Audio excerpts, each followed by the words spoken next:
আমি আসলে বক্সিংয়ের সম্বন্ধে তেমন জানতাম না যখন শুরু করি বক্সিং। আমি হচ্ছে ব্রুসলি সম্বন্ধে জানতাম।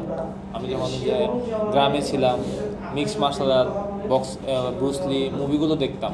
অন্ত দেন যখন বিকেএসপিতে আসলাম, বক্সিংয়ে যখন ভর্তি হই, তখন আমার বক্সিংয়ের প্রতি আরেকটু আগ্রহটা বাড়ে। তখন আমি মোহাম্মদ আলী সম্বন্ধে জানি প্রথম। তো মোহাম্মদ আলীর সম্বন্ধে একটু বিস্তারিত জানতে গিয়ে দেখি যে অ্যাজ এ প্লেয়ার হিসেবে অনেক ভালো, অ্যাজ এ হিউম্যান বিং অনেক মানে যে অনেক কিছু করেছে। এই সে বর্ণবাদ বিরুদ্ধে কথা বলছে, অ্যাজ এ বক্সার হিসেবে অনেক কিছু সে সমাজে বা দেশে অনেক কিছু সে প্রভাব দিতে পেরেছে আর কি। তো ওনার কারণে হচ্ছে মনে করি অ্যাজ এ বক্সার, একজন বক্সার চাইলে অনেক কিছু পারে। দেশের বাইরে, দেশের গন্ডি পেরিয়ে উনি কিন্তু বাংলাদেশেও চলে আসছিল। আই থিঙ্ক 1978-এ আসছিল বাংলাদেশের, কিন্তু উনি সিটিজেনশিপও পেয়েছিলেন।